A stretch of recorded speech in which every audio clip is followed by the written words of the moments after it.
Everyone. Hi, and welcome to this edition of Holt's Thought Leadership webinar series, where we will explore the hottest topics affecting society and business today. For those who are joining a Holt event for the first time, just a bit of background about us. So Holt have designed a school that looks to the future by focusing on developing your leadership skills, challenging you with a future-oriented curriculum, and building a global perspective that only first-hand experience can bring. We currently offer an undergraduate program, 5 specialist one-year master programs, and a 1-year global MBA, and a uniquely flexible part-time executive MBA. So more information on our programs and the upcoming scholarship deadline can be found at holt.edu. Today, we're actually joined by Holt Professor Olaf Groth and Dr. Mark Nitzberg, and they are here to explore one of this year's hottest topic, artificial intelligence. Before we begin, just a little bit of housekeeping. This webinar will last around an hour in total, and we will have time for questions at the end. A recording of the webinar will also be sent to everyone after the event. And if you wish to ask any questions, please write it in the Q&A at the bottom right-hand corner. We will then put these questions to Chris at the end and Mark. So basically, Dan Zier, he will also introduce himself shortly, and also Mark and Olaf. And yeah, over to you, Dan. Tell us who you are and how this session is going to be led. Thank you. Well, Thank you. Appreciate it. Welcome, everyone, and thanks for taking some time out and joining us here this morning, this afternoon, this evening, wherever you may be around the planet. Good day to all of you. My name is Dan Zier. I am in Austin, Texas, sitting here on a cold Austin day at the moment. Joined here, of course, by Olaf Groth and Mark Nitzberg. Olaf is the CEO of the Cambrian Group, and he's a professor at Holt, professor for global strategy, innovation, and economics. Mark Nitzberg is the executive director at the Center for Human Compatible AI, which is based at University of California at Berkeley. And he's the head of the strategic outreach for the Berkeley AI Research Lab, also there at Cal. Mark and Olaf joined together to write Solomon's Code, the book that we'll be pulling much of this discussion from, looking at mostly artificial intelligence, but also its related sort of cousin technologies, which might be robotics, autonomous cars, all those sorts of advanced technologies that are either powered by artificial intelligence or very much connected to it. Just really quickly, I forgot to introduce myself. I'm Dan Zier. I am the editor-in-chief here at the Cambrian Group, and also help edit and work on the book as well. So with that, I'll just, and since we only have an hour, I'll just kick right into it and kick over to Olaf and Mark. Gentlemen, what prompted this idea? What prompted you to write this book, and why is this such a critical topic now? Why is it so important that we look at this now? Thank you, Dan. That's an excellent question. And with Mark's permission, I'll kick us off with an answer here and then hand over to Mark. First of all, it is a real pleasure to be with you all globally, no matter where you are in the world. As Therese outlined, we take pride in educating the global generation and giving a good outlook on what the future might hold. And that is, in fact, the spirit in which we wrote the book. We wrote the book with the help of about 30 to 35 current Holt students as well as alumni, because we wanted to give a global outlook on where artificial intelligence is today, not just in the leading nations, China and the United States, but also other countries that are tremendously important for the advancement and the application of these technologies. So Dan met Mark and me about 2 years ago, when Mark and I had just decided that there is just too much hype out there about the topic of artificial intelligence, very entertaining narratives about Terminator scenarios and the Skynet taking over and Mr. Musk and Mr. Hawking striking fear in us, saying that AI has the risk or the danger of enslaving or killing all of us. And we felt that there is some valid concern around the safety and security of artificial intelligence. And certainly there's a role for people to ring the alarm bells longer term, but that if we focused only on that, that we would really miss the larger potential of artificial intelligence in terms of both economic and human growth. And that potential is tremendous, like we said, around the world. Of course, there are risks as well, and we believe those risks are already here, and we're happy to talk about them. But by just focusing on death and destruction, 30, 40, 50, 60 years out, and a general intelligence which may never happen or can only happen on a timeline of 50 to 7 years, that we would miss all of this wonderful opportunity as well as short-term risk. Right? Over to you, Mark. I would just add that explaining AI in light of the cartoonish presentations of it in Hollywood is very important. And one of the things that we need worldwide is a higher level of literacy around technology and around AI. And so that's another reason that we thought it was time for a book like this.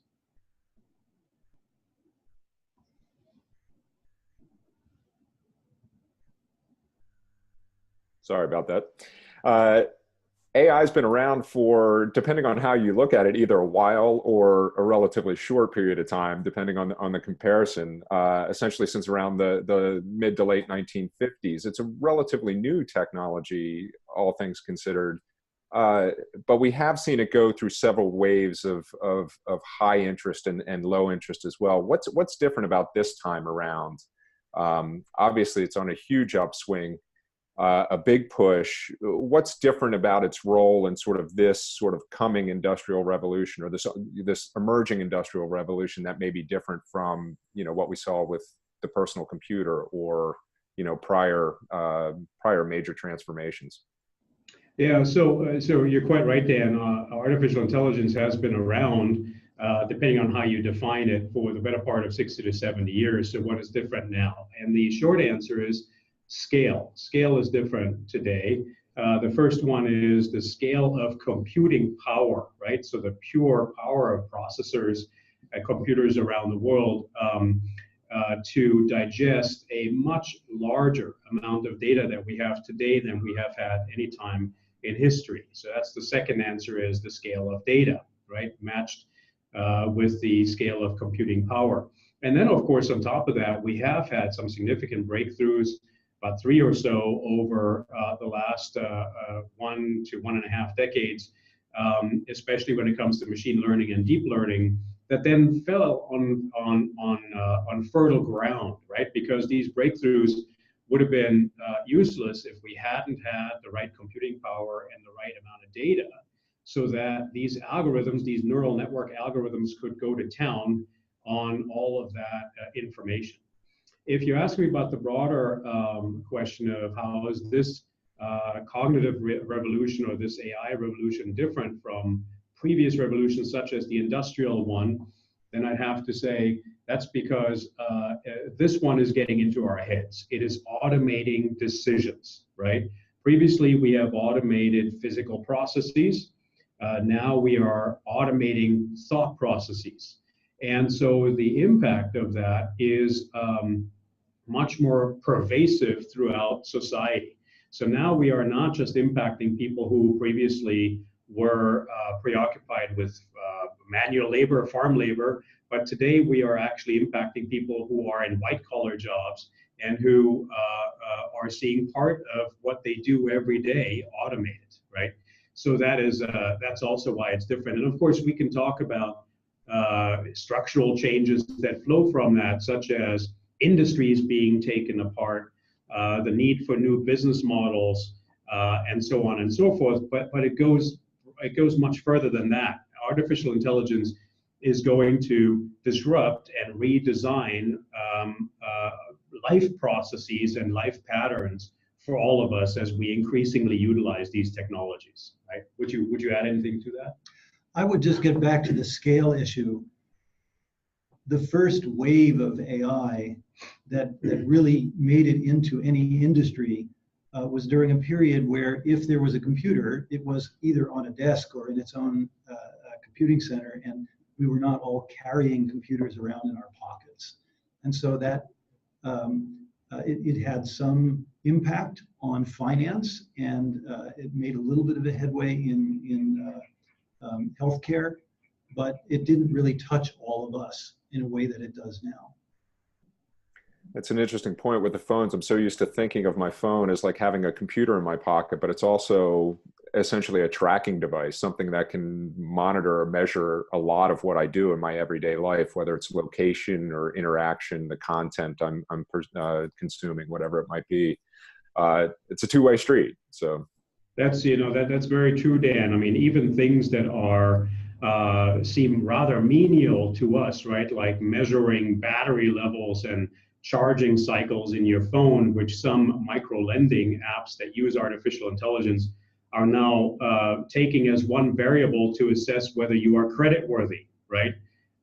So we are dealing with a brave new world of micro-slicing and dicing of the most minute types of activities, digital activities. We've seen this in several examples in the book. In Solomon's Code, you looked at a variety of examples, but we generally group them in these ideas of value, trust, and power relationships. And we talked about those themes, how artificial intelligence and similar advanced technologies are influencing human values and the trust we have in each other and in companies and in technologies, and the power relationships, whether it's between individuals or just on a global scale. Maybe to help drive that home a little bit, can you give us an example of how AI might influence these? And maybe we can kick off with values. Give us a sense for how that sort of plays out. Let me answer that with a quick look and possibly a novel look at what's been happening with news feeds. Most of us read some part of the news online, on our phones or on our computers, and those are unlike a newspaper, which is put together by editors and then a fixed newspaper distributed to everyone. Those are varied. And the feed that you get, every one of those articles in the order in which they come is selected by an AI algorithm called adaptive reinforcement learning. The idea is to give you something that's tailored to your tastes. And that makes great sense. It would be, the best use of your time to see things that are most interesting to you up front. The problem is that an algorithm like that assumes that people are fixed and unchanging. They have tastes, and we'll just find out what they are, and then we'll feed a series of articles that suit those tastes. The mistake that's behind that, it's somewhat subtle, but turns out to have drastic consequences, is that people's tastes are changed and changeable by what they see. And so that algorithm, in seeking to maximize your engagement and how many times you click and like and so on, is actually changing your taste. And it turns out to have driven people towards more extreme, at the more extreme end of the political spectrum. And that's had some astonishing consequences. Yeah, and maybe I'll take it from here by saying, all of that is, of course, based on big commercial interests wanting to analyze our data footprint, right? So it's in their interest to get us to act, to react, to be stimulated, to be sparked. And we like to. Look, I'm active on social media, and I'm about as digital as they come. And I derive a lot of pleasure and a lot of value. My life is richer because of it, but it is also, as Mark rightly outlines, treacherous territory, because you never know who is sparking you for what reason. And therein lies power, right? The power to be able to know you really well and to know you in terms of what are your triggers, what are your psychological triggers to react and to dialogue with somebody, or to willingly transition into one of these camps that Mark is mentioning. So there's real commercial, social, and political power behind who controls these algorithms, and how these algorithms are acting on incentives, whether political or economic. So that is one level of power, and we believe that the large global internet companies, the big, 7 to 9, depending on how you slice it. So that is, of course, Google and Amazon, Facebook and Apple, potentially at some point Netflix, and then LinkedIn and Microsoft, as well as the 3 or 4 big Chinese ones, Alibaba, Baidu, and Tencent. There is a whole second tier that's coming now. Those are probably one of the, or some of the most powerful institutions in our world economy, because they are increasingly analyzing who we are and helping steer our lives. That's one level of power. The second level of power is that the quality of our data varies, right? So if you live in a thoroughly digital economy, such as China or the United States, we of course have problems with biases, etc., ingrained in our data sets. But if you are, very active on social media, you are a very desirable target for advertisers. Then that means people are drawn to you because you transact a lot and you have quite a bit of leverage, right? We are not yet exercising that leverage because we don't have ownership over our data, but that will come. But now imagine somebody who lives in a socioeconomically underdeveloped area. And, obviously some developing countries come to mind. Kai-Fu Lee described this as digital or data colonialism, because many of the citizens living in those countries are not yet digitally literate, have imperfect, very spotty data footprints. And that means they are not, in theory, as empowered or as desirable to these platforms as some of us are who are thoroughly digital. But we must not, we don't really have to go to developing countries to see this. If you're going to a socioeconomically underprivileged area, even in the United States, you will find that there are people there with very sparse data footprints. And they're underpowered and under-empowered as well, right? So lots and lots of problems around power. Imagine people deciding, I want to not be part of this AI revolution. I want to go off the grid and not be trackable all the time. What does that mean for their power, for their empowerment in the global economy? Do they go dark? Do they have any leverage anymore? Do they have any voice anymore in the global economy? Right. So that, of course, has a lot to do with power in and of itself. And this confluence of values, as Mark described, and power then raises the big question of trust. Do we trust the big internet companies? Do we trust the advertisers? Do we trust the people who inject political messaging into our social media platforms? Do we trust each other, right? What's the veracity, or the verity, I should say, of some of that information that is transpiring on these platforms? That's a big question. And trust is single-handedly, I think, the most important currency in the world, whether it's social or economic currency. So, cash, you can always get more cash. But trust, once it's lost, it is really hard to get back, right? So trust needs to be rebuilt and secured.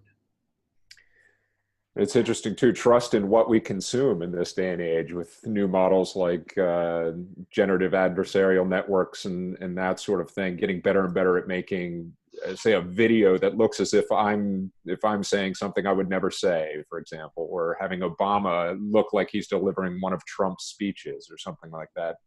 At some point, you start questioning, what am I consuming? Is this legitimate? Is this authentic? Or is this just an excellent fake? Sometimes it's hard to tell. Starting to see some questions coming here already, so I'm going to mix some of these in here now too. But let me before we start to get to those, we talk a lot about where different countries are, and there's a lot of discussion about kind of an AI race. So you see it both in the private sector and the large companies and the power that they're gaining with another tier coming on. So there's a distinction there. But we also see it sort of geopolitically, China and the US clearly ahead on these matters, and with other countries in various tiers below that. We're getting to, there's a discussion, and you mentioned Kai-Fu Lee, who suggests that China is in sort of the driver's seat now for a lot of types of AI, because it's entering in what he called an age of implementation, the idea of putting it into practice now and China having an advantage there. Give me a sense for, first of all, whether you agree with that, and I know the answer already, but let everyone else know what you think about that. But also give us a sense of how this starts to play out, how this is affecting not just our individual lives, but the way countries are pitted against countries and companies pitted against companies. So I would admit readily that neither Kai-Fu Lee nor we like the term of an AI race. And that's because the notion of a race is unnecessarily zero sum. There's a winner and there's losers. And we just don't think that that is necessarily the way things play out in business or in the global economy. And so that is a bit overhyped. Why is it overhyped? Because, everybody loves a good headline and everybody loves a good competition. And, we're seeing headlines now of a second Cold War breaking out between the US and China, and therefore the term race seems to play into that, and it just gives excitement and also false illusions that we are sort of in this very binary situation, right? Kai-Fu Lee is right that China is leading on the consumer data front, so they have been able to penetrate their society. Online meets offline, OMO. Meaning a lot of AI applications are now empowering bricks and mortar offline businesses, and that penetration has proceeded much faster and much more pervasively throughout the Chinese economy than it has throughout, let's say, European or American, frankly, the rest of the world as well. So that is definitely true. We disagree with him on the business enterprise data front, where the United States still has develops and generates more data and more AI power. And we also agree on the military operational front, because the United States, for better or for worse, does have a lot of experience and a lot of data from these environments, and those do play a role in global innovation systems, right? So all of those together, we believe the United States is still in the lead when it comes to both data as well as science and R&D on almost every metric that we have examined as part of a large study for a European client. Bar maybe one or two metrics, the US still comes out ahead. Now, that said, the other reason for why we don't like the term race is that we are seeing much more innovation happening around the world than just in these two countries. And I'll let my friend Mark maybe elaborate on that. But we're seeing examples in Israel, in the UK, obviously, in places like Indonesia, Japan, Nigeria, that are quite breathtaking. And in fact, we were very lucky to work with these 35 HULT students and alumni to get to some of these examples, because there's no other business school out there that's as globally distributed. We have 140 countries represented in our HULT student portfolio. So we thought, what better asset to have than to mobilize those to get us a local view of what's happening. And there was quite a lot happening there. Before I hand over to Mark, I will tell you that where I see this headed is an emergence of different models around the world, right? So you have, I started with China, so let me pick up on China first. You have China promulgating this AI paradigm and data paradigm throughout the Belt and Road Initiative, the BRI, which is 65 countries, 46% of global GDP. That's a massive amount of consumers and economic power around the world. They're rolling out their technologies now in lots of places along that Belt and Road Initiative, in addition to places like Venezuela. This works particularly well for countries that are less than democratic and where privacy and free speech are subordinate values to stability and control and social peace. And so we're seeing that model, and we're also seeing the U.S. model, which is very laissez-faire. So the don't regulate it before you've proven that there is harm done model that is currently experiencing a bit of a slump because people are saying, heck, we can't have these abuses. Who is going to call some of these internet giants, American internet giants, to order? And we have yet to receive an answer on that. And then there's the European model, which is very much in favor of protecting the dignity, the personhood, the privacy of the individual, as evidenced through its recent General Data Protection Regulation, GDPR, that has had very extraterritorial effects into the United States and elsewhere, because if you want to do business in Europe, digital business, you have to be compliant with GDPR or incur billions of dollars in fines. That model is a bit of a problem on the innovation side, and I'm happy to dive into that time permitting, right? And then, of course, we've got lots of other countries around the world that are making great use of AI to fill social economic infrastructure development gaps, right? That would be a fourth camp. Mark, anything to add on that front? Well, I would take it in a technical direction. I'm sort of the technical conscience of the team here, and just point out that the aspects of AI that require critical mass, and that's huge government level investments, will naturally accrue to the U.S. and China and Europe acting as a single entity. For example, requiring masses of data and masses of compute power. But there are other breakthroughs that will be coming, and these can come from anywhere, where essentially anyone, in a small village with just enough access to the internet and a little bit of education can really innovate in terms of algorithms, and so there's a lot of innovation, a lot of invention happening all over the world, and we got some glimpses of that in our interviews.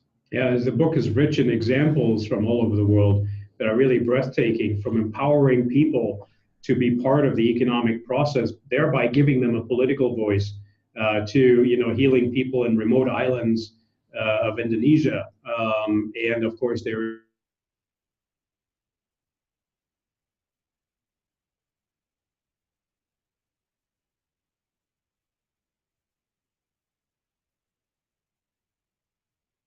fun about writing this book with Mark and you is that Mark rightly said he is sort of the technical responsibility voice of this.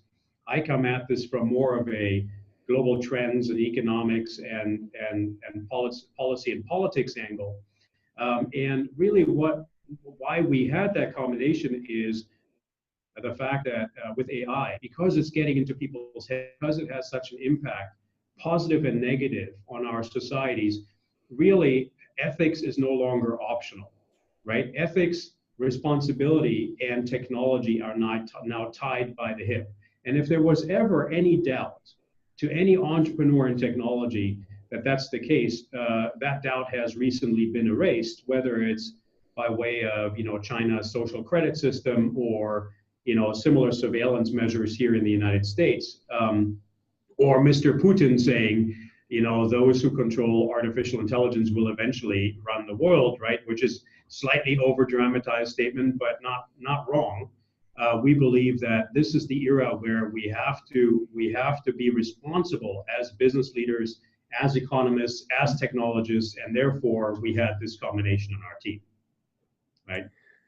Yeah, it worked really well. I mean, and certainly from my perspective, kind of helping put this together and frame it for a general audience. I mean, that combination was, it just struck the right balance of getting the technical aspects and concerns about that with what's happening, how it's affecting us.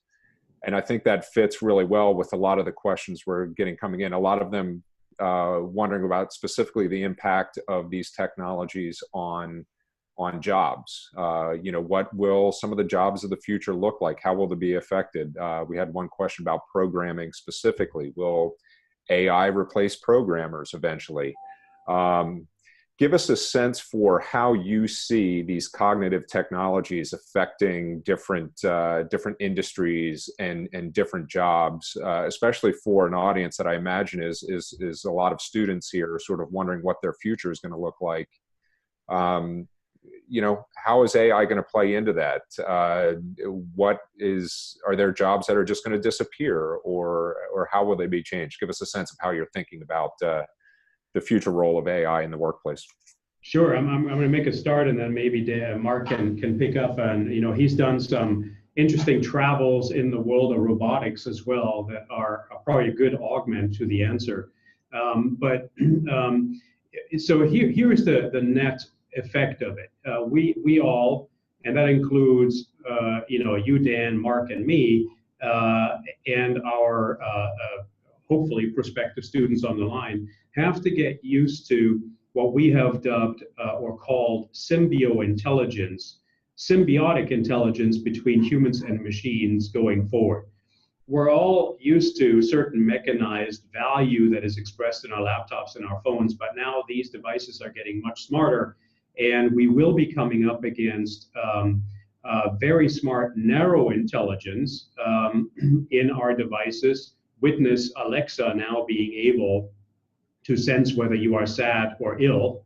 That is probably akin to a very astute dog or a I don't know, 3-5-year-old toddler who can pick up on certain sentiments and certain activities. And so we have to get used to smarter and smarter narrow intelligence. That means that we have to think about what we as humans are really good at, which parts of us can be automated in terms of our thought processes, and which parts cannot be.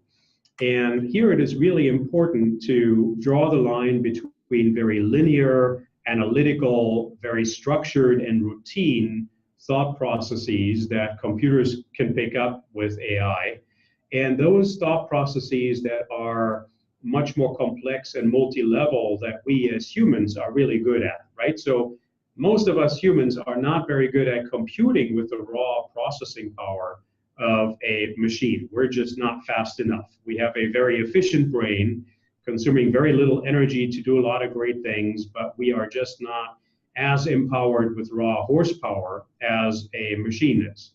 But we can do things like planning on different levels and along different time horizons all at the same time.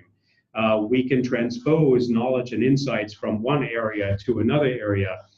We can decide what game to play, not just how to win at a certain game like a chess computer can. We have things like empathy, love, compassion that machines cannot yet emulate. We might get there in 20, 30 years, and there are people working on those things, but so far a machine is not able to emulate the fact that all of us, millions of years ago, proverbially crawled out of the primordial slime together, and we have that shared genetic experience, right? So when we talk to each other over a cup of coffee or a meal, and we talk to each other about successes and failures and challenges and reasons to be happy, first love and last love and all those things, we can relate because we've all been there in one way or another. And that is immensely powerful, right? So all of those things are very human, and we need to get much better at being human, right? Which is also why we at HALT have introduced what we call a soft skills track, which is a bit of a misnomer, but it essentially is an emotional intelligence track that allows you to become much better at being human, right?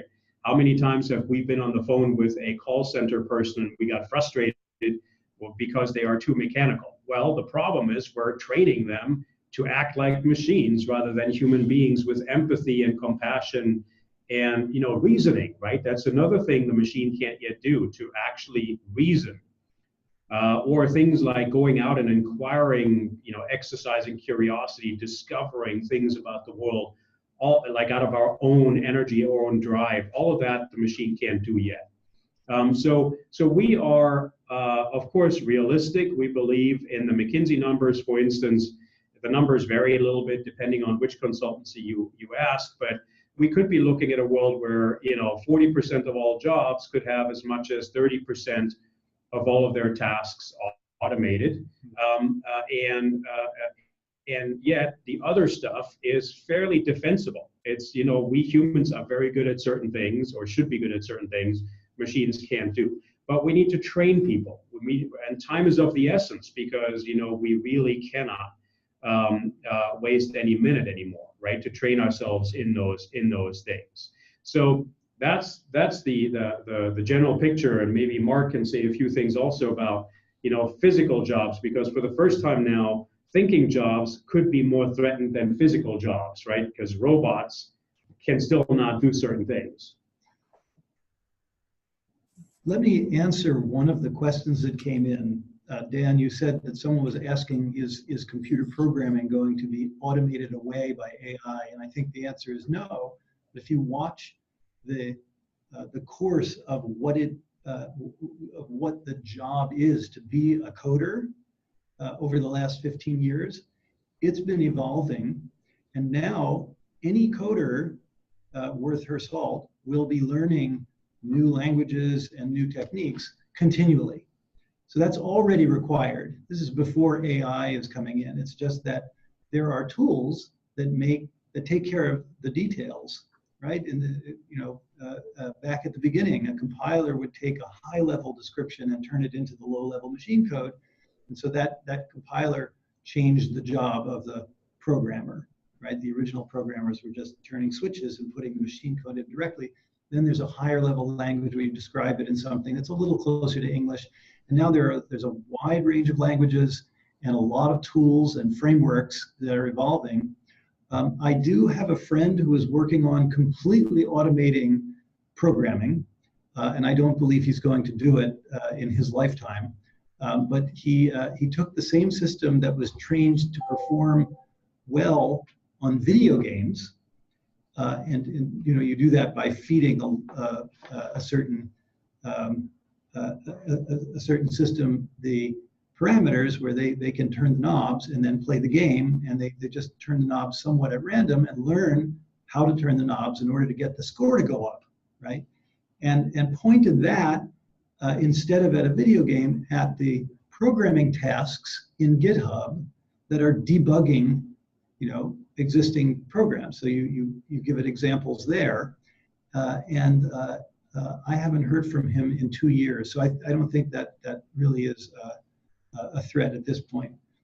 It is entirely a process that just by trial and error, the statistics make it prohibitive. You would just need to do quintillions and quintillions of different random programs to get the right program to perform what you want to do. So here again, the topic being heuristics is something the machine cannot yet do very well, and things like non-routine tasks, even in programming. Berkeley and MIT have picked this up and are now training their electrical and computer engineering talent in all kinds of things, like anything from philosophy to anthropology to sociology, psychology, and probably EQ as well, right? So make your work as non-routine as you can as this automation threat comes in. You know, the other thing that I thought we could touch on briefly, Mark, is, you know, the robotics, right? Robots, and what can and can they not do yet, which is why manual labor may in fact not be yet on its way out, right? So we have a group that's been working on the grasping problem, right? Being able to pick up any arbitrary object in a way that doesn't break it. Right. And after 35 years, they feel that they are possibly coming around the corner, and they may be able to grasp objects of any shape and pick them up. But right now, the cost of a robot is about the same for the hand as it is for the rest of the robot, right? There's so many things that a hand can do, and it looks like there are, you know, there are now levels of you know, the possibility of a robot doing something that we consider very simple.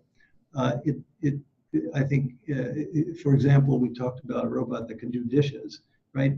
Those things that we consider simple menial tasks are extremely hard for robots, right? You need the hands, and you need the planning of motions and so forth that are still far out in the future.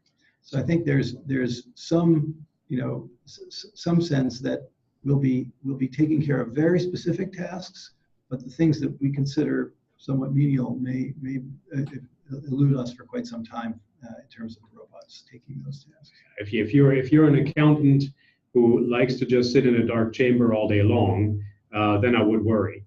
If you are a carpenter, I would not worry. You know, that there's a distinction there. Yeah, and it's interesting too. I mean, we're getting a few more questions about like specific jobs that might be disappearing, or you know, folks who are in management wondering, you know, at what point does AI sort of take care of most of my managing tasks and make me redundant? I think maybe I'd underscore a bit of what you were saying already. There are certain parts of every job, or most jobs, that these technologies will be able to replicate to one degree or another. But there are also many tasks within all these jobs that these technologies are nowhere near being able to replicate, and may never. And the idea of combining, you know, your skills, your human intelligence, and innate advantages as a human, combined with the innate advantages of a machine, actually produce something better. And one point, I'll just interject quick, we talked to some chess grandmasters about the idea of what they called centaur chess, where a computer could beat a human, but a human and computer together could beat a computer. That combination, that symbiote intelligence, ends up being much more powerful and productive and advantageous, and frankly can get rid of a lot of the boring, dull stuff that we don't want to do anyway. So yeah, I'll just throw that in quickly. Sorry, go ahead, Olaf. No, I mean, I was just going to reinforce real quickly. I think the task of management, if you misunderstand management as management of numbers, and people are machines that you can optimize to get the right numbers. Human resources. Human resources, literally in the resource sense, then you have the wrong understanding of humans, and you have the wrong understanding of management. If you are seeing management as primarily a people sport, where it's about motivating, it's about inspiring, it's about sparking, it's about team building, it's about aligning, you know, it's about creating a joint identity, a culture, and then the numbers will flow from that, then you are very defensible vis-a-vis AI, because AI cannot do that. Let's shift gears a little bit. We've hinted at a little bit of this, but maybe sort of looking forward a little bit. So what do we do? What can the people here participating in this webinar, what can they do, whether at an individual level, or what can they push for at a government level? How do we go ahead and get out ahead of this, make sure we have the proper guardrails? make sure we have ourselves prepared to move forward. What steps do we take to make sure we're shaping this future instead of it just shaping us? Yeah, I mean, so for starters, right, I would say as an individual, as a professional in particular, you have to take data science courses, whether that's at Hult or whether that's on a MOOC somewhere, a massively online system. You have to get better at understanding how the machine works with data, whether the data is clean, whether it's high quality, whether what comes out is what you think should be coming out, and exercise critical thinking, right? Don't just take the machine's word for granted. So for that, you need to do data science and get your arms around that. At the same time, I'm coming back around to get better at being human. Take those emotional intelligence courses, team building, negotiating, networking, selling ideas to each other, managing through conflict, right? Aligning different agendas. All of that is tremendously important. If you compare data science with that soft part, you will be a winner.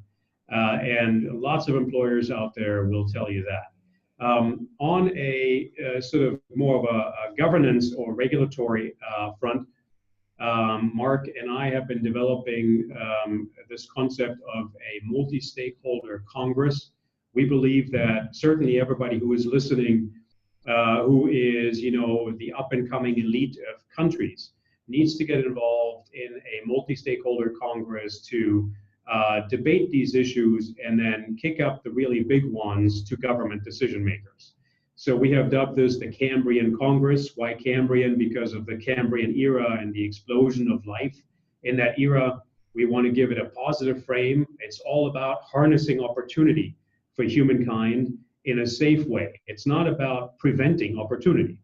And so we called it a Cambrian Congress that will then generate what we called a digital Magna Carta that will enshrine certain basic rights for all individuals in rich or in poor countries alike, based on which we can be respectful to the individual and then design solutions to harness growth ethically, right? That's what I would say. So the individual level and then the policy level.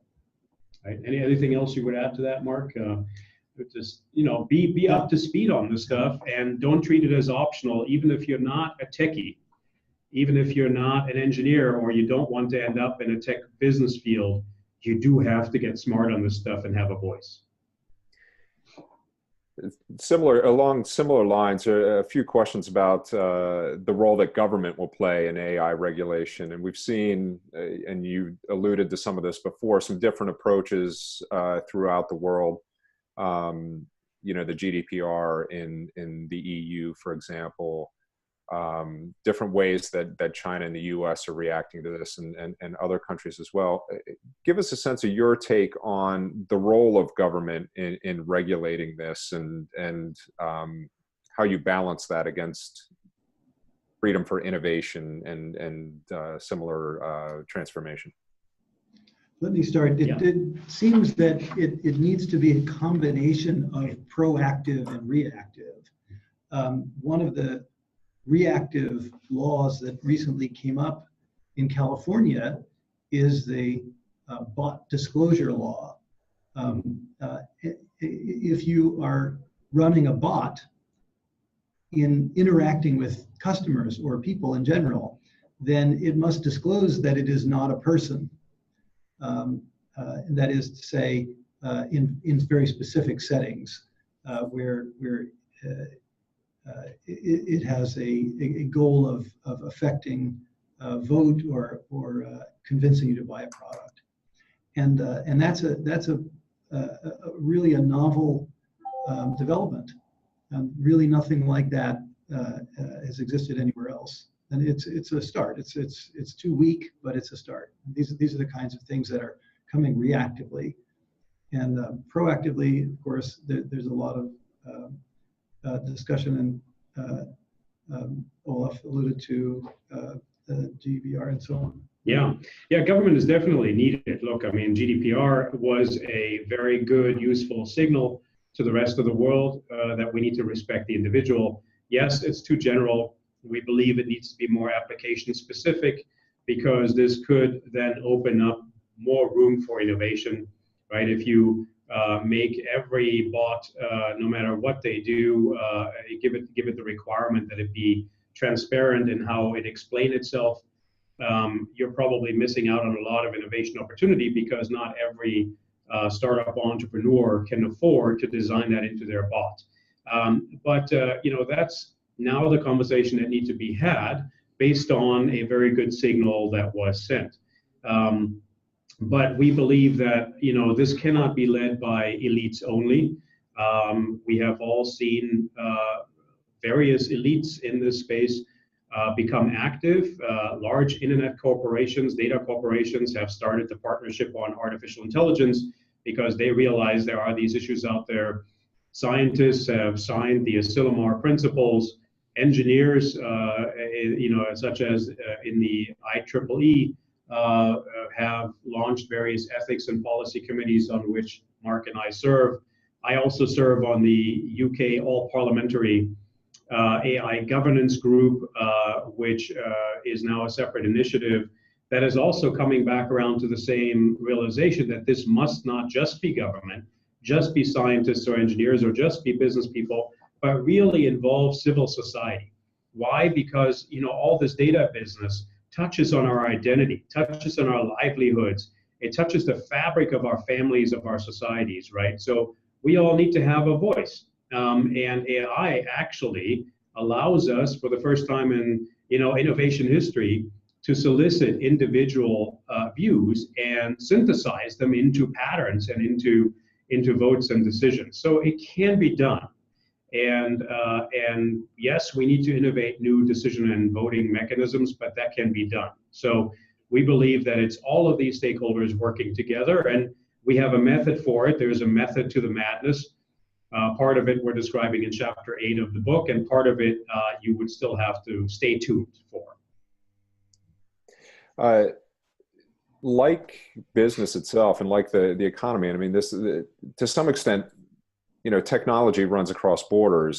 So it raises issues of multiculturalism, whether it's in business, how does it affect international business and the multicultural experience that requires?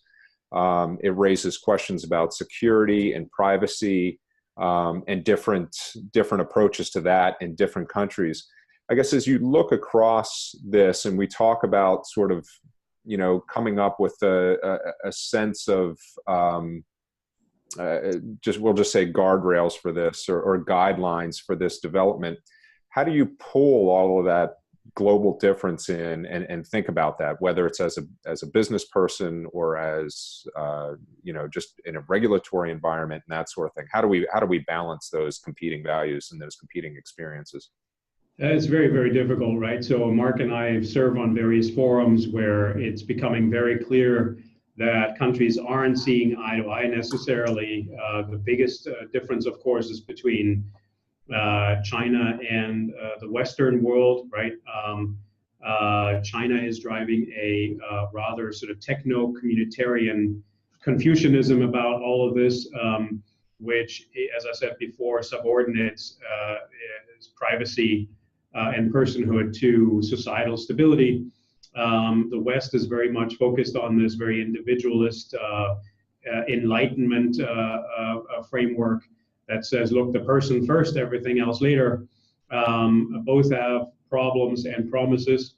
And the real recipe, frankly, is to get into rooms together and start debating, start talking, start laying out points of view. When we talk to our friends in China, many, many good points get made in China that have nothing to do with government with government control of dissidents, etc.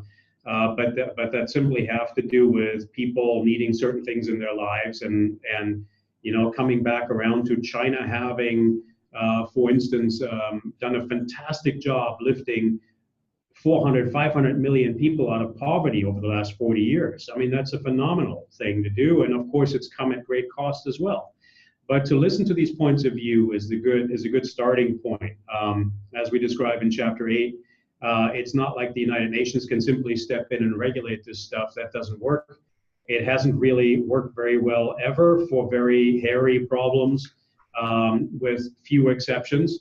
And it's really about different concentric circles of negotiations and negotiation forums that can create a shared mindset, and will then also lead people to self-regulate, right? So this issue of data ownership, for instance, yes, at some point government needs to step in, ideally internationally, about giving individuals data ownership over their own data. But there's a lot that entrepreneurs and large corporate organizations can do already by saying, look, for all the data that we have, our customers will retain ownership.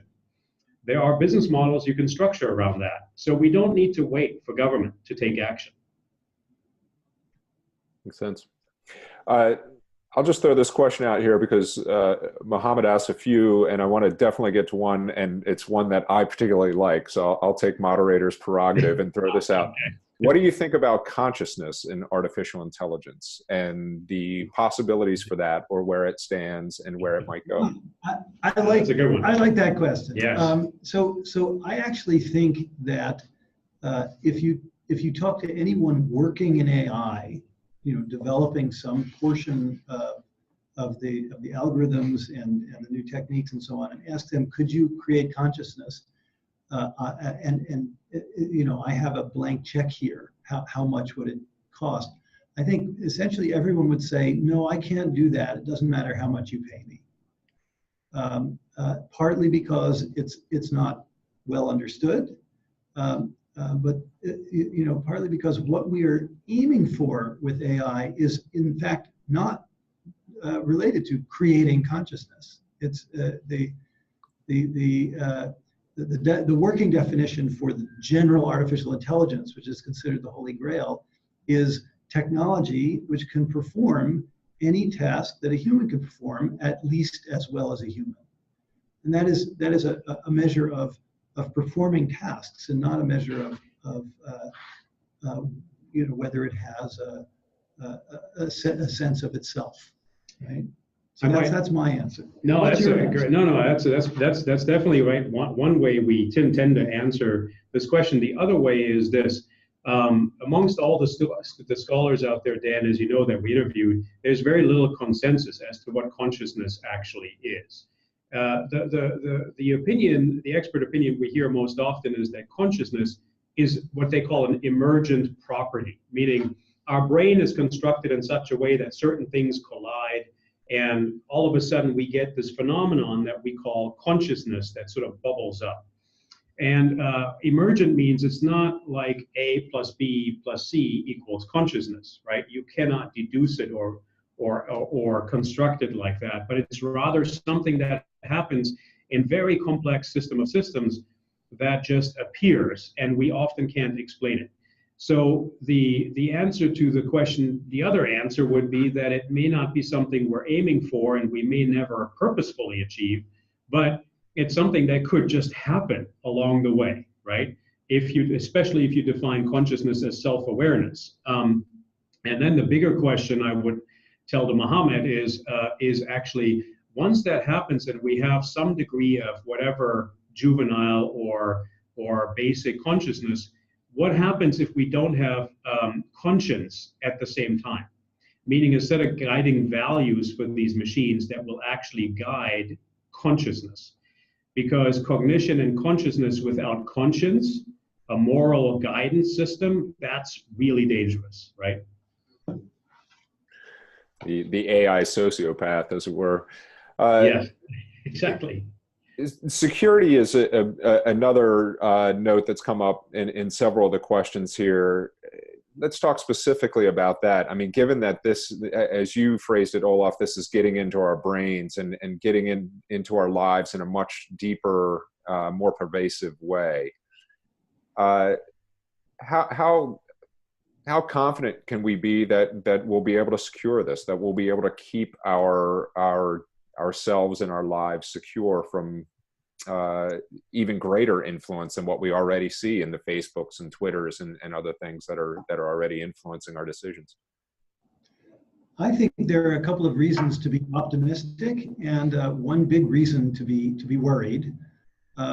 There's unprecedented focus on the issues of societal and psychological impact of technology now, in anticipation of things potentially going wrong, right? So that there are a lot of groups that are convening, talking about algorithmic ethics and AI and ethics. All of the students in the AI lab at Berkeley are concerned about the societal impacts of what they're building. And so there are reasons to be optimistic that we'll be paying attention.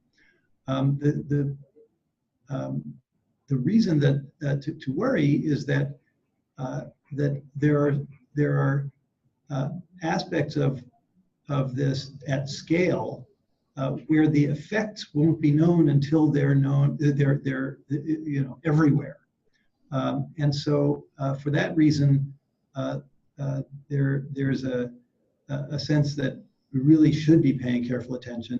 And the second reason that I'm optimistic is that there are groups like the group that I'm working with, the Center for Human Compatible Artificial Intelligence, trying to reinvent AI from the ground up, factoring safety in.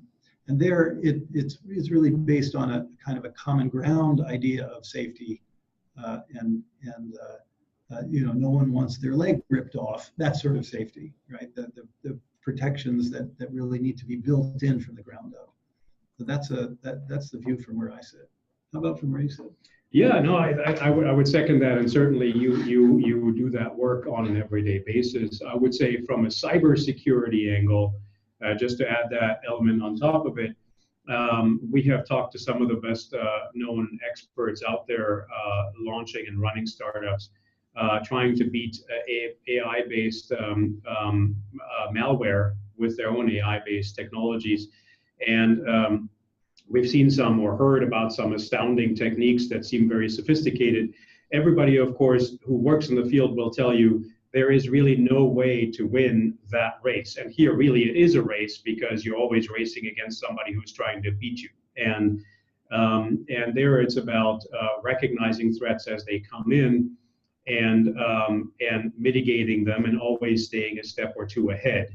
But there is no way to completely win that race, because hackers have gotten, as regular business people have gotten, much more globalized, organized, and capitalized. So have hackers as well. And so we're dealing now with elite hackers that create malware, and there's no way to win it other than stay ahead 1 or 2 steps at any time. There was trying to figure out how to phrase this question. It's an interesting one, and one that I know all three of us really like, that came up. You mentioned earlier that as these systems are trying to predict your preferences and that sort of thing, they assume that a person is fixed, that that it may not change, or it may not take fully into account how your beliefs, how your attitudes may change over the time.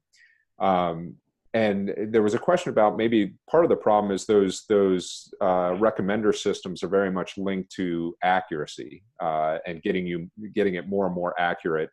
And there was a question about how you think a little bit of serendipity mixed into there might help solve that problem.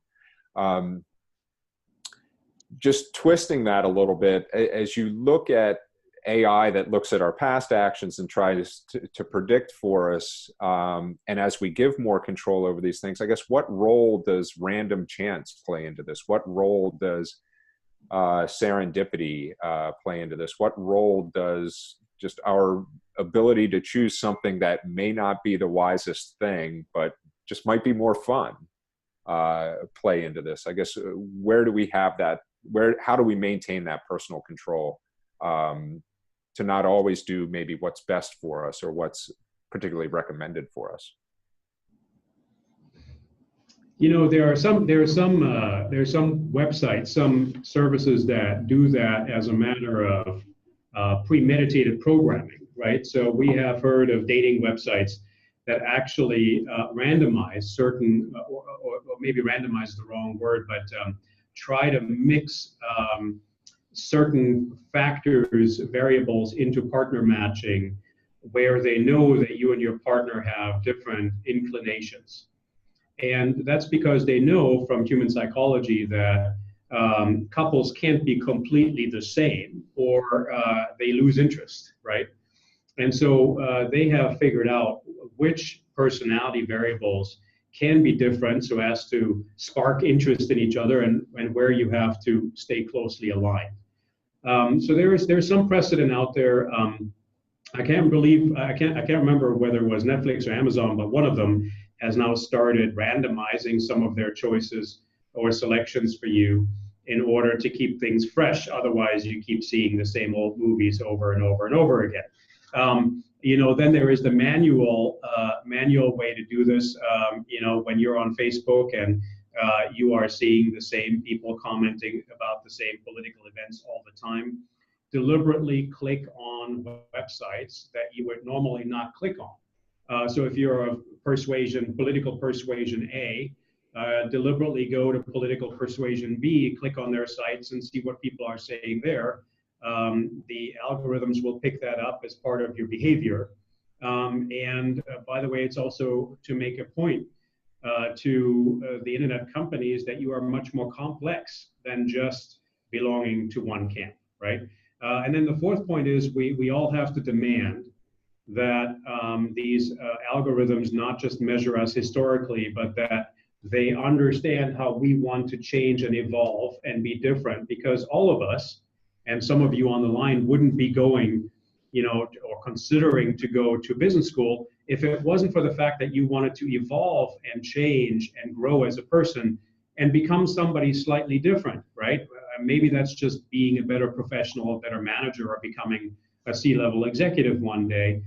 But the machine really needs to pick up on those aspirations and those complexities in life. And currently it doesn't. But that is what many scientists are now working on. And just a personal note as we start wrapping up here, that's one thing that's made as concerning as many of these developments are, there's so many sort of equally or even more opportunistic or advantageous possibilities out there. And we talk about cybersecurity. There may be an AI answer to cybersecurity, or that will help us with that, and the combination of human and computer expertise. It may not be a one-to-one ratio, a good answer for every question, but we're at least answering those questions. And I'm excited that all of you are here sort of thinking about these topics, because more and more questions are coming, and we could talk for days here. So anyway, just in conclusion, gentlemen, any last thoughts? So, I mean, I would thoroughly impress on all of you, try to maintain the positive outlook on this, as we have done in this book. There are phenomenal growth horizons in front of us, whether it's on curing cancer, or matching people to better jobs, or big things like understanding climate change better and then either mitigating it or adapting to it. That's already starting to happen with AI tools. Trying to predict where in the world and when in the world food crises happen. That can be done with complex models of AI models that combine, modeling on soil conditions with weather conditions, with political conditions, with infrastructure, with market pricing, to understand what the evolving dynamics are and where they lead us. We have talked to scientists who are using AI to enable people to avoid, sliding back into recurrences of depression or Alzheimer's or things of that nature, and being able to call for help automatically because your device understands how your mental state is changing. We have talked to an Israeli startup about healing broken connections in brains. So there's lots and lots and lots of really, really exciting stuff out there. Look at the opportunity, get excited about it, get involved, and then have a voice and be responsible, right? That's really what we're advocating for. Anything you want to add to that? You know, it's hard to top a nice closing like that. I would like to just remind everyone that we tend to anthropomorphize, to think that the machine is actually got a mind of its own, and that's really not true. In many systems, when you're interacting with it and it's feeling more and more like there's a person, there actually probably is a person behind the curtain, or there was a person who did some of the programming to give it that kind of narrative story, the element that feels really like a human. That's probably a human. Yeah, and you should get to know those humans and their motivations, ask questions, and then make sure that your own agency, right, your own ability to project your choices and your power into those designs, that is being accepted, right? So we definitely wrote the book in that spirit, and I might just do a closing on the closing to say that we are more than happy if you come to Halton, you come to San Francisco, or we run into each other on one of our 6 campuses. We are jointly more than happy to sign the book and write a dedication, because we believe that you guys are that global generation of responsible innovation leaders that will really carry this thing forward into the next frontier. Thanks again, everyone. Thanks for joining us today. Have a great evening, morning, afternoon, wherever you may be, where the sun is shining or not shining, as it were. And thanks again, everyone. Take care. All right. Thanks, everybody. Take care. Yes, thank you so much. That was amazing. Thank you for that, Olaf and Mark. That was very insightful. And thank you, everyone else, for joining. As we said before, a recording of this will also be sent out in the follow-up email over the next few days.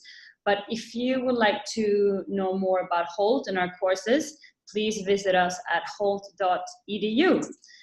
So that's all from us today. Thank you very much for this session, Olaf and Mark. And yeah, thanks again, everyone, and have a lovely day. Take care, guys. Bye. Bye. Thank you.